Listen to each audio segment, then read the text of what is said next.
ଜୟ ଜଗନ୍ନାଥ। ନମସ୍କାର।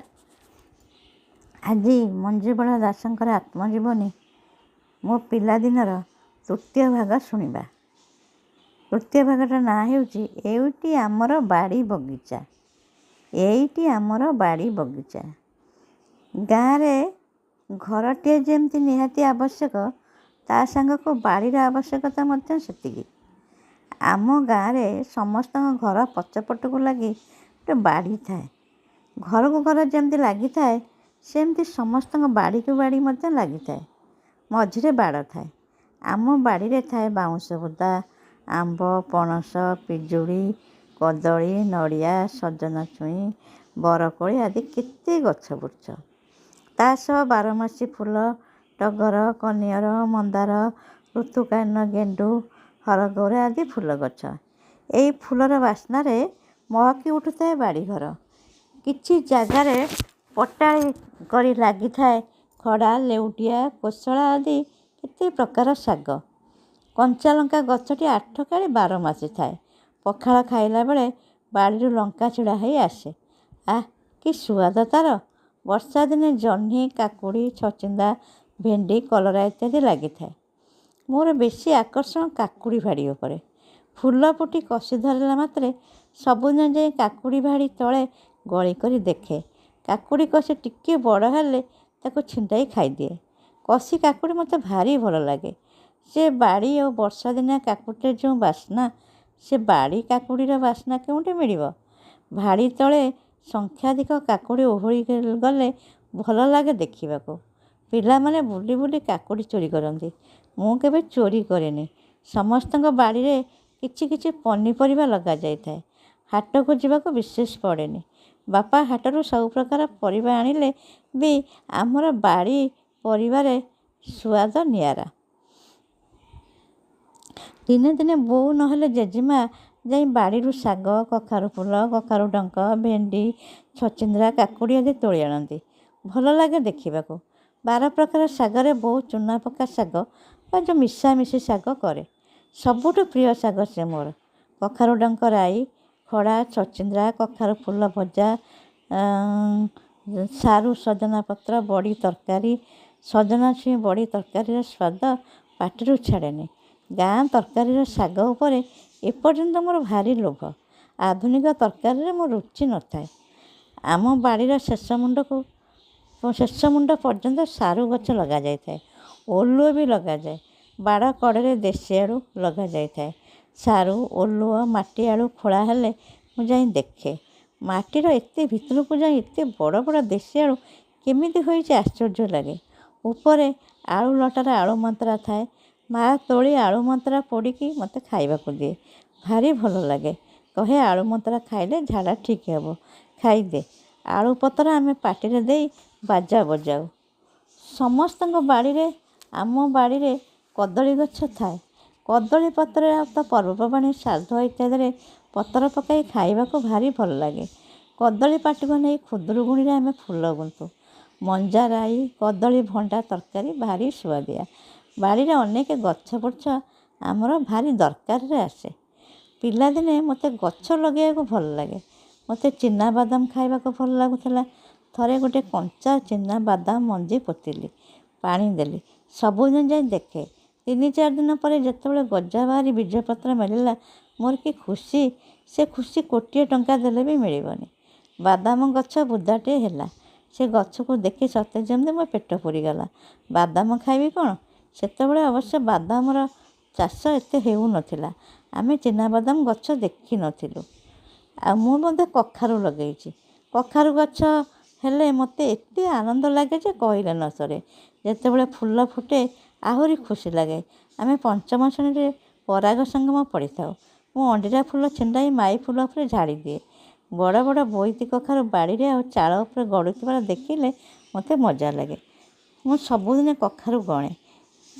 ସେତେବେଳେ ସେ ଖୁସି ଅନୁଭବ ହିଁ ଜାଣେ। ଆମ ବାଡ଼ିରେ ମୁଁ ଈଶ୍ୱର ଜଟା, ଗେଣ୍ଡୁ ଆଉ ହରଗୌରା ଗଛ ଆଦି ଲଗାଇଥିଲି। ବହୁତ ମୋତେ ଭଲ ଲାଗେ ମଣ୍ଡା, ହରଗୌରା ଫୁଲ। ବିଭିନ୍ନ ରଙ୍ଗର ଫୁଲ ଭାରି ସୁନ୍ଦର ଦିଶୁଥିଲା। ମୋ ସାଙ୍ଗମାନଙ୍କୁ ଆଣିକି ମୁଁ ଗଛ ଦେଖାଏ। ସେମାନେ ମଧ୍ୟ ଲଗାନ୍ତି। ଗଛ ଲଗାଇବାରେ କି ଆନନ୍ଦ! ଆମ ବାଡ଼ିରେ ପିଜୁଳି ଗଛରେ ଡାଳ ଭୁଇଁକି ଲାଗିଥାଏ, ମୋଟା ଡାଳ, ଗଛ ଯାକ ପିଜୁଳି ଭର୍ତ୍ତି।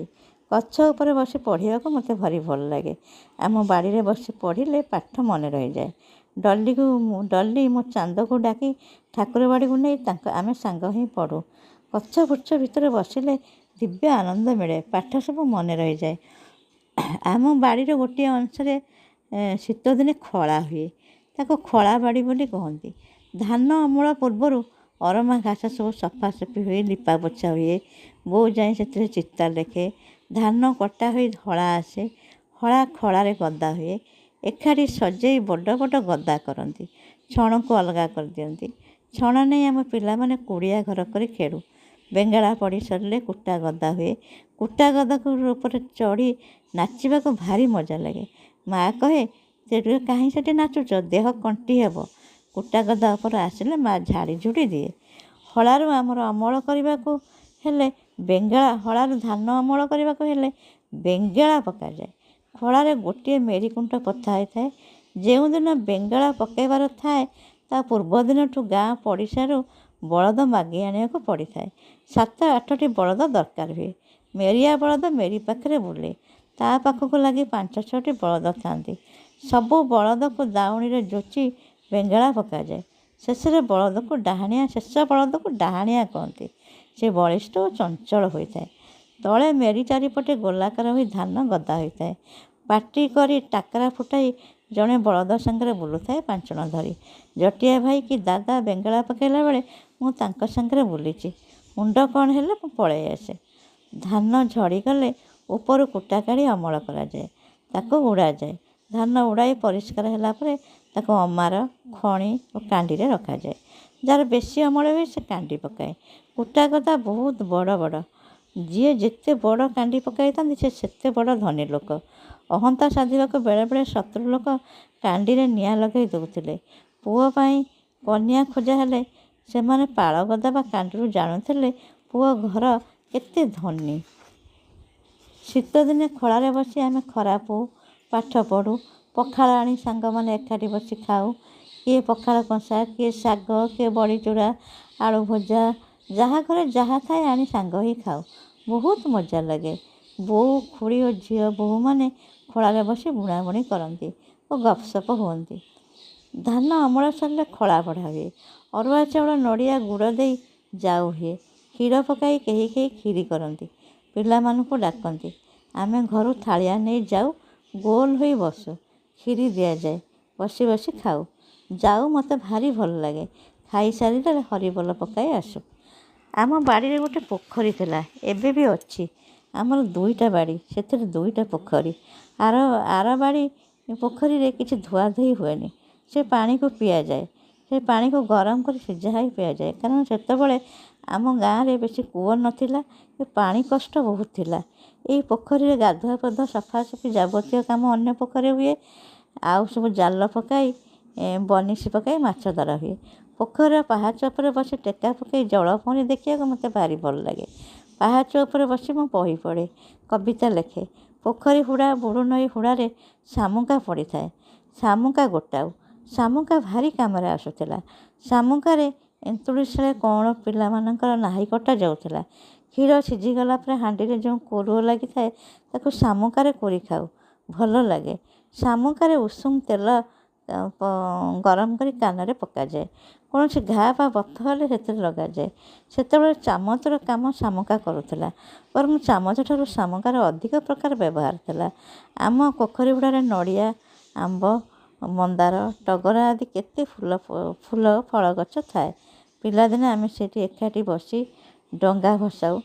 ମାଛ ଖାଇବାକୁ ମାଛଡଙ୍ଗା ଚଢ଼େଇ ଓ ବଗମାନେ ଆସନ୍ତି, ତାଙ୍କୁ ଦେଖି ଆମେ ଖୁସି ହେଉ। ବର୍ଷା ଦିନେ ଆମ ବାଡ଼ିରେ ପାଳ ଗଦାରେ ଛତୁ ଫୁଟେ, ତଳେ ମଧ୍ୟ ଛତୁ ଫୁଟେ, ହୁଙ୍କାରେ ବି ଛତୁ ଫୁଟେ। ସବୁ ଛତୁ ଅଲଗା ଅଲଗା। ଯେଉଁ ଛତୁ ଖିଆଯାଏ ମା' ତାକୁ ଆଣିଥାଏ। ହୁଙ୍କା ଛତୁ, ପାଳ ଛତୁ, ବାଲି ଛତୁ ଭଲ। ଛତୁ ଆମ୍ବୁଲ ତରକାରୀ ହୁଏ। ଛତୁ ପୋଇପତ୍ର ବେସର ଦେଇ କଖାରୁ ପତ୍ରରେ ବନ୍ଧା ହୋଇ ପୋଡ଼ା ହୁଏ, ଭାରି ସୁଆଦିଆ। ଆମ ବାଡ଼ିରେ ଗୋଟେ କଡ଼କୁ ଗୋଟେ ବଡ଼ ଗାତ ଖୋଳା ଯାଇଥାଏ, ତାକୁ ଖତ ଗଦା କହନ୍ତି। ଘରର ଯାବତୀୟ ଅଳିଆ ଆସି ଖତ ଗଦାରେ ପଡ଼େ। ଚୁଲିରୁ ପାଉଁଶ କଢ଼ାଇ ପଡ଼େ, ଗୋବର ମଧ୍ୟ ପଡ଼େ। ରାତି ବିକାଳେ ବର୍ଷା ଦିନେ ମୋତେ ଝାଡ଼ା ଲାଗିଲେ ମା' ନାଇଁ ସେଇଠି ଝାଡ଼ା ବସେଇ ଦିଏ। ବର୍ଷକ ପରେ ଖତ ଗାଦାରୁ ଖତ କଢ଼ାଇ ବିଲକୁ ଯାଇ ବିଲରେ ପଡ଼େ। କିଏ ବଳଦ ଗାଡ଼ିରେ ବୋଝେଇ କରି ଖତ ନେଇ ବିଲରେ ପକାନ୍ତି ଧାନ ଭଲ ଫଳିବ ବୋଲି। ଆମ ବାଡ଼ିରେ ଗୋବର ଖାତ ଥିଲା। ସମସ୍ତଙ୍କ ଘରେ ବଳଦ ଗାଈ ବାଛୁରୀ ଥାଆନ୍ତି। ଗୁହାଳରେ କି ମା' ଜଟିଆ ଭାଇ ଗୋବର ଖତରେ ଗୋବର ପକାନ୍ତି। ଗାତ ଭର୍ତ୍ତି ହୋଇଗଲେ ମା' ଗୋବର କାଢ଼େ। ଗୋବରକୁ ଚକଟି ଗୋଲ ଗୋଲ ଗୁଳା କରି ସେଥିରେ ତାରିବାକୁ ତାରି ତାକୁ ଘଷି ପକାନ୍ତି। ଚାଳ ଉପରେ ନହେଲେ ବାଡ଼ି ପିଣ୍ଡାରେ ଘଷି ପରା ହୁଏ। ଘଷି ଶୁଖିଗଲେ ତାକୁ ଭାଡ଼ି ବାନ୍ଧି ସଜେଇକି ରଖନ୍ତି। ଘଷି ଭଲ ଜାଳ ହୁଏ। ସେଇ ଘଷି ପାଉଁଶରୁ ଲୋକ ଦାନ୍ତ ଘଷନ୍ତି ପିଲା। ଆଉ ସେଇ ପାଉଁଶରେ ମଧ୍ୟ ବାସନ କୁସନ ମଜା ହୁଏ। ପୁରା ଚିକଚିକ ଦିଶେ। ବାଡ଼ିରୁ ପତ୍ର ନାଗୁଆଣି ଡାଙ୍ଗ ସବୁ ଯୋଗାଡ଼ କରି ମା' ରୋଷେଇ କରନ୍ତି। ବାଡ଼ି ବଗିଚାରେ ଆମର ବହୁତ ଭଲ କାମରେ ଆସେ। ଭାରି ସୁନ୍ଦର ଆମର ବାଡ଼ି ବଗିଚାର ପରିବେଶ। ଆମର ଗୋଟେ କବିତା ଆମେ ପଢ଼ିଥିଲେ, ଏଇଠି ଅଛି ଏଇଠି ଆମର ବାଡ଼ି ବଗିଚା, ତଳେ ପଡ଼ିଛି କି ଘାସ ଗାଲିଚା, ପ୍ରଜାପତି ତରକା ହାତୀ ଏଇଠି ବୁଲେ ଏଇ ଫୁଲରେ ଝୁଲେ। ନମସ୍କାର।